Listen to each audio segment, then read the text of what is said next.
Hello friends, welcome to online study kingdom.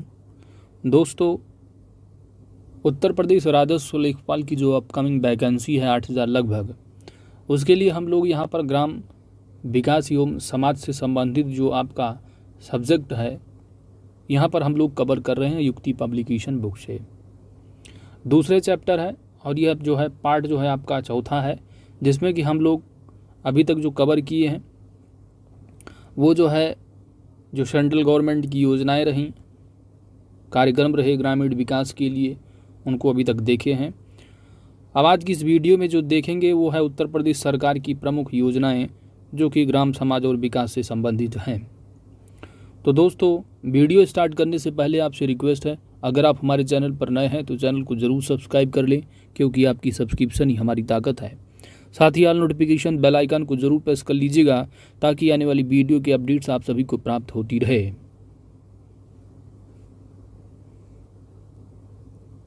तो ज़्यादा time न लेते हुए आइए स्टार्ट करते हैं।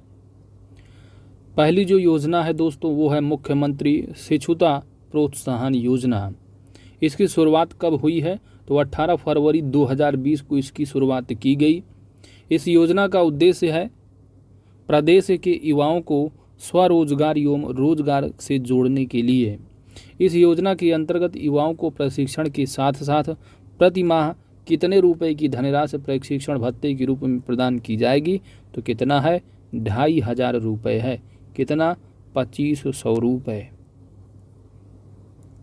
अगली जो योजना है वो मुख्यमंत्री कृषक दुर्घटना कल्याण योजना है। इसकी शुरुआत जो है घोषित जो की गई घोषणा इस योजना की वह 21 जनवरी 2020 में की गई थी। यह योजना कब से प्रभावी होगी दोस्तों, इसकी घोषणा आप देख लीजिए कि 2020 में की गई है 21 जनवरी को, लेकिन ये इफेक्टिव कब होगी तो रिट्रोस्पेक्टिव इफेक्ट ये 14 सितंबर 2019 से जो है ये प्रभावी मानी जाएगी। पूर्व में इस योजना का नाम क्या रहा तो मुख्यमंत्री कृषक दुर्घटना बीमा योजना था।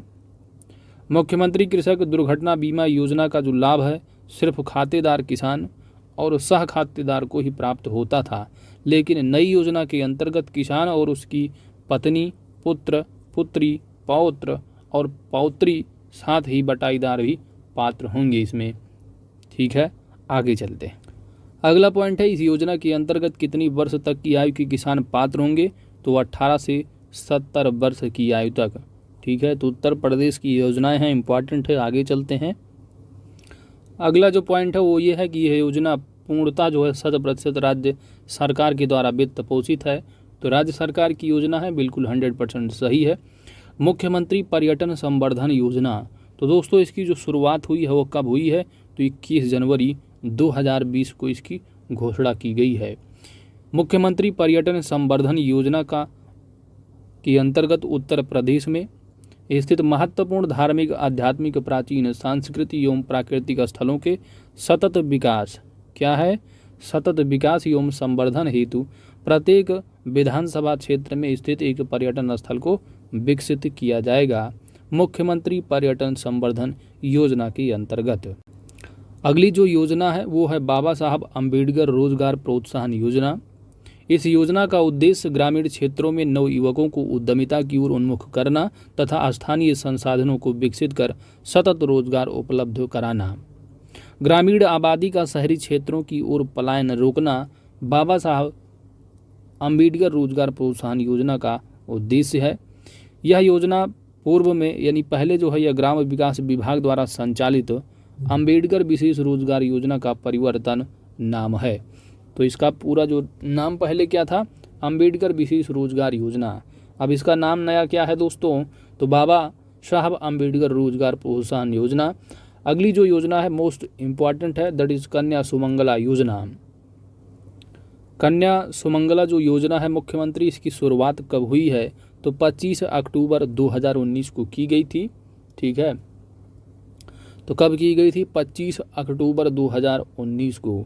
इस योजना का जो लाभ है वह कितने आय वाले लोगों को मिलेगा तो 3 लाख तक के जिनकी इनकम होगी, जिन परिवार की, उनके जो कन्या अगर पैदा होती है तो इस योजना का जो है उनका लाभ मिलेगा। थोड़ा ये इम्पॉर्टेंट योजना है दोस्तों। इसकी एक्चुअली जो राशि होती है वह 15,000 रुपये मिलती है और 6 चरणों में ये जो है दी जाती है। ठीक है, सरकार के द्वारा ये 6 चरणों में जिनके यहाँ लड़की पैदा होती है उनको जो है ये दिया जाता है, जिनकी इनकम 3 लाख रुपए तक होती है परिवार। ठीक है, तो यह योजना इम्पॉर्टेंट, थोड़ा इसके बारे में और देख लेते हैं। मुख्यमंत्री कन्या सुमंगला योजना के क्रियान्वयन के स्तर क्या होंगे? तो यहाँ देखिए जो राशि होती है वो 15,000 टोटल जो है मिलता है और 6 चरणों में दिया जाता है।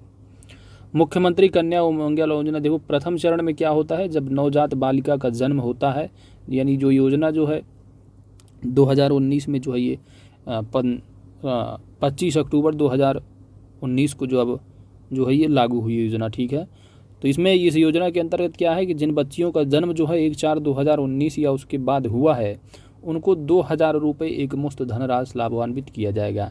यानी कोई लड़की अगर पैदा होती है घर में तो 2,000 रुपये मिलता है। उसके बाद फिर दूसरे स्तर पर कब मिलता है, तो वह बालिकाएँ सम्मिलित होंगी जिनका 1 वर्ष के भीतर संपूर्ण टीकाकरण हो चुका है। तो बालिका का अगर आप टीकाकरण करा चुके हैं तो उसके ऐसी बालिका जिनका टीकाकरण हुआ है और उनका जन्म जो है वह 1/4 यानी 1 अप्रैल 2018 से पहले ना हुआ हो तो 1,000 रुपये वो मिल जाता है। ठीक है, यानी लड़की पैदा हुई तो 2,000 रुपया, फिर टीकाकरण कंप्लीट करा लो 1,000 रुपये। तीसरे चरण में क्या होता है कि जो चालू शैक्षणिक सत्र होते हैं तो प्रथम कक्षा में प्रवेश ले लिया हो तो 2,000 रुपये वो मिल जाते हैं। उसके बाद क्या है, चौथा जो चरण होता है दोस्तों, चौथे चरण में जो है 6ठी कक्षा में अगर प्रवेश ले लिया, यानी 5वीं तक पढ़ा, 6ठी कक्षा में प्रवेश लिया तो 2,000 रुपये वो मिल जाते हैं। फिर उसके बाद 3,000 जो रुपये मिलता है वो 5वें चरण में वो मिलता है चालू शैक्षणिक सत्र के दौरान 9वीं कक्षा में प्रवेश लिया है। ठीक है, तो 3,000 रुपये मिल जाते हैं। उसके बाद वह सभी बालिकाएं सम्मिलित होंगी जिन्होंने 10वीं और 12वीं कक्षा उत्तीर्ण करके चालू शैक्षणिक सत्र के दौरान यानी BA BSc जो भी है अपना वो कम से कम 2 वर्षीय डिप्लोमा या डिग्री जो है आपने प्रवेश ले लिया हो तो 5,000 रुपये मिल जाता है। ठीक है, तो आज जन्म हुआ 2,000 रुपये मिला, टीकाकरण करा लो 1,000 मिलता है। उसके बाद पहली कक्षा में प्रवेश करा लो तो 2,000 रुपये, 6ठी कक्षा में प्रवेश 2,000 रुपये, फिर 9वीं कक्षा में प्रवेश 3,000।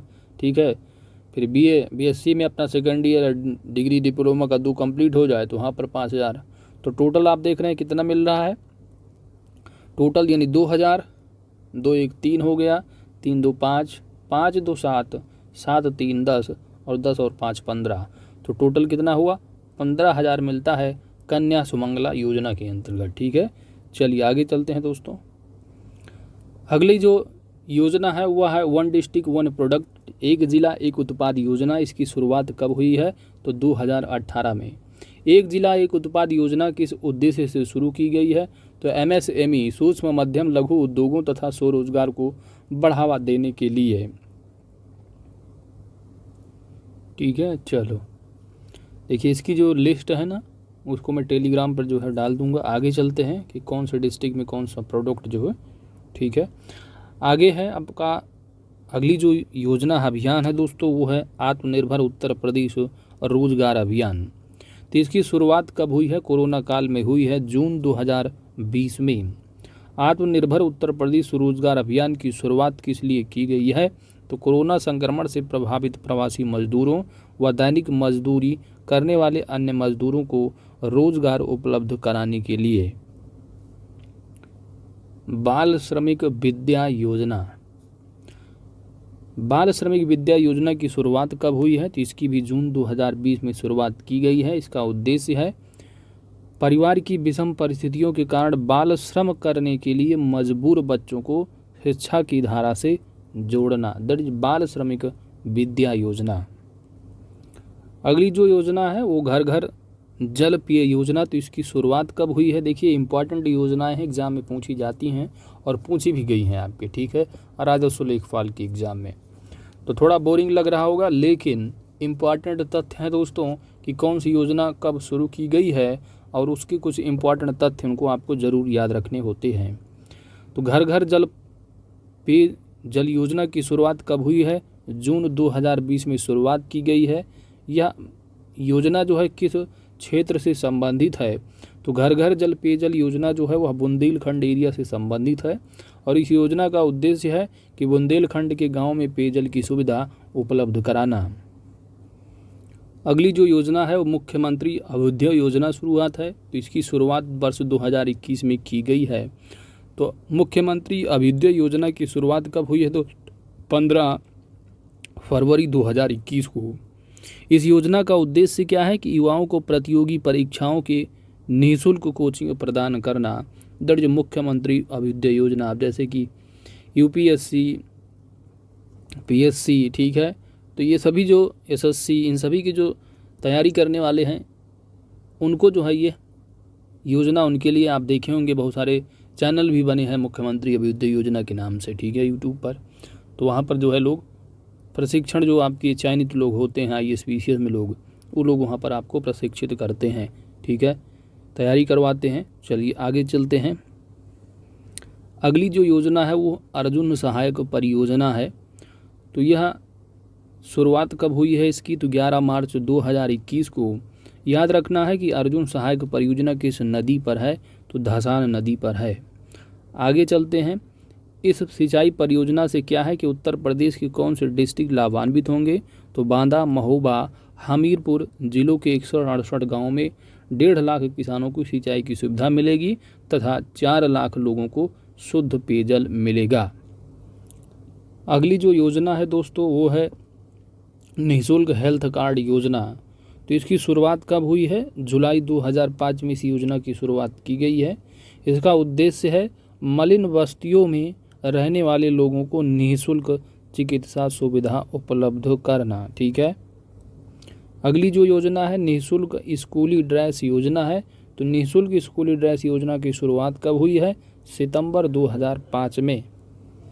निःशुल्क स्कूली ड्रेस योजना का उद्देश्य कक्षा 1 से लेकर 5 तक की सभी ग्रामीण व नगरीय मलिन बस्तियों की छात्राओं को निःशुल्क यूनिफॉर्म उपलब्ध कराकर सर्व शिक्षा अभियान के अंतर्गत लड़कियों की शिक्षा का स्तर ऊंचा करने के लिए।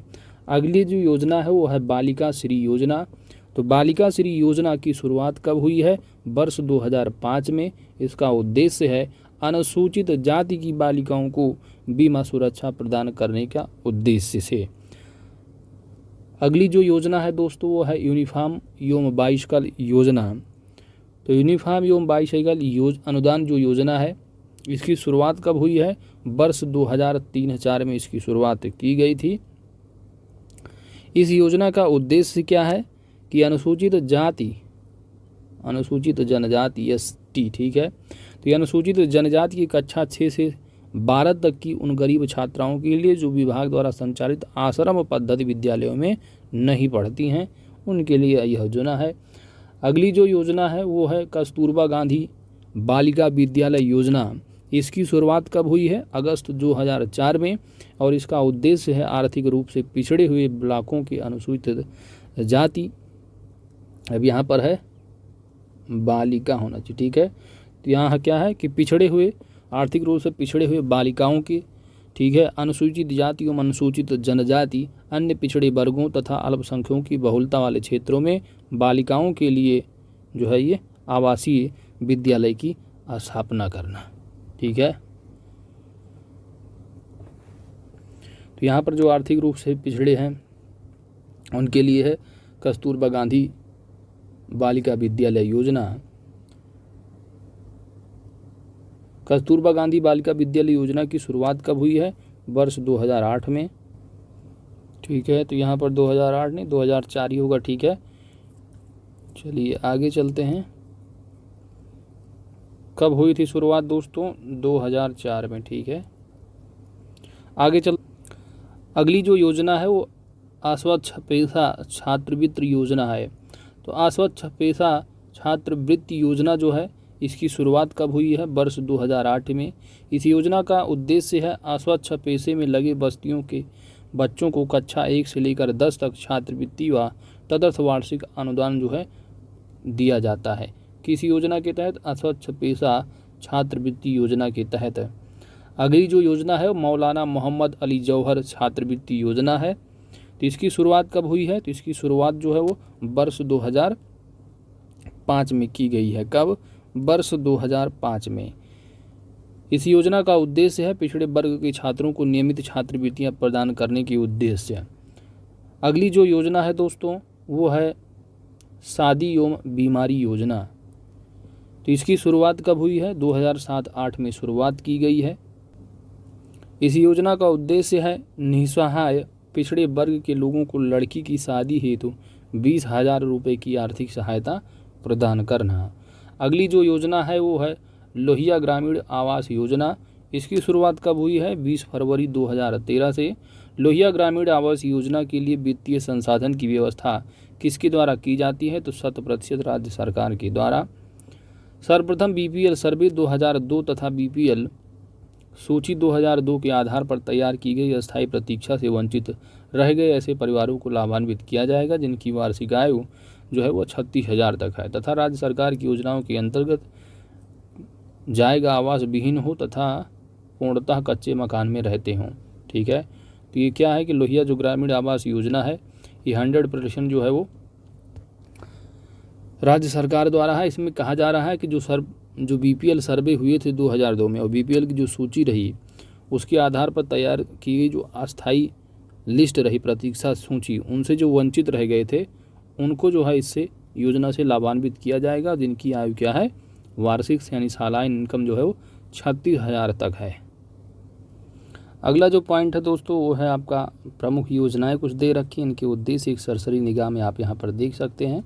पीडीएफ इसकी मैं टेलीग्राम पर जो है डाल दूंगा, वीडियो की डिस्क्रिप्शन में इसी वीडियो की डिस्क्रिप्शन में दे देंगे ताकि सभी लोग यहीं से डाउनलोड कर लें।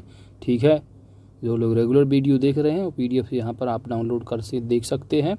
ठीक है, तो ये सारी चीज़ें आप वहाँ से कवर कर सकते हैं दोस्तों। गूगल ड्राइव कर लें, इनका पूरा दूसरा चैप्टर जो दिया है यहाँ पर आपको मिल जाएगा। ठीक है, बाकी आप इसको सरसरी निगाह से देख लेना। आइए नेक्स्ट जो कार्यक्रम है वो ग्रामीण जल आपूर्ति कार्यक्रम है। तो देखिए, ग्रामीण क्षेत्रों में स्वच्छ पेयजल आपूर्ति की व्यवस्था करने की जिम्मेदारी किसकी होती है? तो राज्यों की होती है। ग्रामीण जल आपूर्ति क्षेत्र में अधिक से अधिक वैज्ञानिक तथा तकनीकी जानकारी पहुंचाने के लिए कार्यक्रम को एक मिशन का रूप दिया। कब? तो वर्ष 1986 ईस्वी में भारत सरकार ने किसकी सहायता से स्थापना की है? तो ये जो है राष्ट्रीय पेयजल मिशन की। ठीक है, तो 1986 ईस्वी में राष्ट्रीय पेयजल मिशन की जो है स्थापना की गई थी। आगे अगला जो पॉइंट है इम्पॉर्टेंट पॉइंट है लेखपाल के लिए कि एकीकृत बंजर जो भूमि विकास कार्यक्रम है इसका शुभारंभ 1989-90 में किया गया था। इस योजना का संचालन उन क्षेत्रों में किया जा रहा है जो मरुभूमि यानी ऊसर जो भूमि है। विकास कार्यक्रम ये सूखा प्रवण क्षेत्र कार्यक्रम के अंतर्गत नहीं आते हैं, वहाँ पर जो है ये एकीकृत बंजर भूमि विकास कार्यक्रम किया जाता है। ठीक है, तो मरुस्थल हो गए आपके, इन सबको आप छोड़ देंगे तो जो रीजन बचेगा बंजर भूमि वहाँ पर जो है इस योजना का संचालन किया जाता है। एकीकृत बंजर भूमि विकास कार्यक्रम में केंद्र व राज्य जो सरकारों के बीच जो बंटवारा लागत आता है उसका बंटवारा जो है यानी 1:1 के रेशियो में किया जाता है। आप कह सकते हैं 50-50%। ठीक है,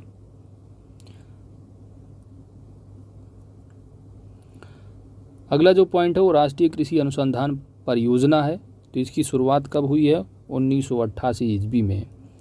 अगला आपकी योजना है जवाहर रोजगार योजना। ठीक है, चलिए अगला जवाहर ग्राम समृद्धि योजना। ठीक है, ये सारी चीज़ें आप पीडीएफ से एक बार देख लीजिएगा दोस्तों। आगे चलते, ये अंतिम टॉपिक है। अगला पॉइंट है आपका है ग्रामीण स्वास्थ्य सेवाओं से संबंधित। ये अंतिम टॉपिक है, इसी के साथ यह पूरा चैप्टर फिनिश हो जाएगा और इसका कंप्लीट जो पीडीएफ है यानी जो पार्ट 1, 2, 3 एंड 4 हैं इनका कंप्लीट पीडीएफ इसी वीडियो की डिस्क्रिप्शन में गूगल ड्राइव का लिंक दे दिया जा रहा है। आप यहां से डाउनलोड करके रिवाइज भी कर सकते हैं। उसके बाद जो आने वाले चैप्टर होंगे दूसरे के बाद जो तीसरा होगा चौथा, बिल्कुल छोटे छोटे चैप्टर होंगे, उनको जल्द हम लोग कंप्लीट कर लेंगे। तो यहाँ पर क्या है ग्रामीण स्वास्थ्य सेवाएँ। तो स्वस्थ नागरिक राष्ट्र की समृद्धि के आधार स्तंभ होते हैं। किसी देश या प्रदेश की प्रगति का जो मापदंड है उस देश अथवा प्रदेश में निवास करने वाले नागरिकों की स्वास्थ्य की स्थिति से ही जाना जाता है। अपने प्रदेश के नागरिकों को स्वस्थ रखने एवं जीवन स्तर सुधारने हेतु स्वास्थ्य विभाग उत्तम सेवाएं प्रदान करने के लिए कृत संकल्प है। उत्तर प्रदेश सरकार की विकास नीति ग्रामोन्मुखी है। ग्रामीण क्षेत्रों में घर के निकट ही चिकित्सा एवं सेवाएं उपलब्ध कराने के उद्देश्य से जिला कलेक्टर योजनाओं के माध्यम से ग्रामीण स्वास्थ्य इकाइयों की व्यापक व्यवस्था की गई है। कितनी व्यापक व्यवस्था की गई है, आपने ये सब चीज़ें कोरोना काल में आपने देखा है। इस कड़ी में सबसे निचले स्तर पर परिवार कल्याण उपकेंद्र स्थापित हैं जो सेवाएं प्रदान करते हैं। राष्ट्रीय स्वास्थ्य नीति के अंतर्गत मैदानी क्षेत्रों में प्रति 30,000 ग्रामीण जनसंख्या तथा जनजात क्षेत्रों में 20,000 ग्रामीण जनसंख्या पर एक प्राथमिक स्वास्थ्य केंद्र स्थापित करने का लक्ष्य है। तो एग्जाम के पॉइंट ऑफ व्यू से आपका यह इम्पॉर्टेंट तथ्य है कि जो प्राथमिक स्वास्थ्य केंद्र स्थापित करने का जो लक्ष्य है वह कितना है। तो राष्ट्रीय ग्रामीण जो मैदानी क्षेत्र हैं वहाँ पर 30,000 ग्रामीण जनसंख्या की आबादी पर, और जनजात क्षेत्रों में कितना 20,000। तो एग्जाम के पॉइंट ऑफ व्यू से यह इंपॉर्टेंट पॉइंट है। आगे चलते हैं। प्रत्येक विकास खंड में 30 शैय्या युक्त सामुदायिक स्वास्थ्य केंद्र स्थापित किया जाना है जिसमें आवश्यक विशिष्ट चिकित्सा सुविधा जैसे मेडिसिन, सर्जरी, स्त्री प्रसूति रोग, बाल रोग, दंत पैथोलॉजी, एक्सरे आदि की व्यवस्था की जा रही है। प्राथमिक स्वास्थ्य केंद्र एवं सामुदायिक स्वास्थ्य केंद्र द्वारा उपचारात्मक एवं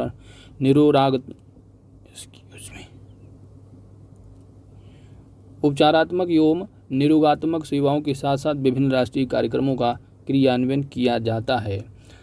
अगला जो मिशन है राष्ट्रीय ग्रामीण स्वास्थ्य मिशन है। तो मोस्ट इंपॉर्टेंट मिशन है दोस्तों। एग्जाम के पॉइंट ऑफ व्यू से शुरुआत 12 अप्रैल 2005 को की गई थी। इस मिशन का उद्देश्य है कि राष्ट्रीय जनसंख्या नीति 2000 और राष्ट्रीय स्वास्थ्य नीति दोनों के लक्ष्य को क्या है, प्राप्त करना है। चलिए इसमें एग्जाम के पॉइंट ऑफ व्यू से क्या इंपॉर्टेंट। अगला जो आपका है वो है जनश्री बीमा योजना। तो जनश्री बीमा योजना की शुरुआत कब की गई है, 10 अगस्त 2000 ईस्वी को। जनश्री बीमा योजना के अंतर्गत प्रति व्यक्ति प्रीमियम कितना होता है, तो यही सब इंपॉर्टेंट चीज़ें होती हैं। कितना, 200 रुपये। ठीक है। अगला पॉइंट है दोस्तों जननी सुरक्षा योजना। तो जननी सुरक्षा योजना की शुरुआत कब हुई है, 1 अप्रैल 2005 को। जननी सुरक्षा योजना पूर्व में संचालित राष्ट्रीय मातृत्व लाभ योजना के स्थान पर ही शुरू की गई। यह योजना गरीबी रेखा से नीचे जीवन यापन करने वाले लोगों परिवारों की महिलाओं के लिए है। ठीक है। तो बीपीएल परिवारों के लिए है ये। ठीक है। कौन सी योजना, जननी सुरक्षा योजना। जननी सुरक्षा योजना है 100% किसकी है, तो राज्य सरकार की बिल्कुल नहीं, 100% जो है वो केंद्र सरकार द्वारा प्रायोजित योजना है। अगला जो कार्यक्रम है वो जननी शिशु सुरक्षा कार्यक्रम है। इसकी शुरुआत वर्ष 2011 में की गई थी। इसमें क्या है कि जननी सुरक्षा कार्यक्रम में गर्भवती महिला, बीमार नवजात तथा शिशुओं को स्वास्थ्य संस्थानों में ऑपरेशन एवं निःशुल्क इलाज की सेवा की गारंटी प्रदान करना। जननी सुरक्षा कार्यक्रम के तहत घर से स्वास्थ्य संस्थान तक आना जाना, भोजन, उपचार, दवा, अन्य उपयोग की सामग्री तथा आवश्यकता पड़ने पर खून चढ़ाना जो है शामिल है। यह अंतिम है पॉइंट दोस्तों। इसी के साथ पूरा चैप्टर फिनिश हो जाएगा, दूसरा पार्ट 4। ठीक है। और यहाँ पर जो है पूरा चैप्टर जो पार्ट 1, 2, 3, 4 आपको है, इसकी गूगल ड्राइव की लिंक यहाँ पर दे दी जा रही है। आप डाउनलोड करके अच्छे से रिवाइज भी कर सकेंगे। ठीक है। तो पॉइंट क्या है, परिवार नियोजन योजना। ठीक है। तो परिवार नियोजन जो योजना कार्यक्रम है इसकी शुरुआत वर्ष 1952 ईस्वी में की गई थी। कब, 1952 में। यह कार्यक्रम जो है ग्रामीण क्षेत्रों में प्राथमिक स्वास्थ्य केंद्रों, उप केंद्रों एवं शहरी परिवार कल्याण केंद्रों तक क्या है, पहुंच गया है। तो याद रखना। ठीक है। कब शुरुआत हुई, 1952 में। तो दोस्तों इसकी PDF मैं टेलीग्राम पर भी डाल दूंगा @OS की टेलीग्राम, क्योंकि चैप्टर दूसरा जो है वो कंप्लीट हो चुका है, तो वहाँ पर भी आपको मिल जाएगी। साथ ही गूगल ड्राइव का लिंक भी मैं डिस्क्रिप्शन में दे दूंगा दूसरे चैप्टर की, यहाँ से आप डाउनलोड करके रिवाइज भी कर सकेंगे। काफ़ी लंबा चैप्टर रहा और लेंदी रहा, तो आप जो है अपने PDF से भी इससे अच्छे से रिवाइज कर लेना। बाकी जो अपकमिंग चैप्टर हैं आपके बिल्कुल छोटे छोटे होंगे, इसी के साथ पूरा युक्ति हम लोग ख़त्म करेंगे। ठीक है। तो वीडियो अगर लाइक अच्छी लगी है तो लाइक ज़रूर कीजिएगा। चैनल पर नए हैं तो दोस्त सब्सक्राइब कर लीजिएगा, क्योंकि आपकी सब्सक्रिप्शन ही हमारी ताकत है। मिलते हैं नेक्स्ट लेक्चर में। Thanks for watching.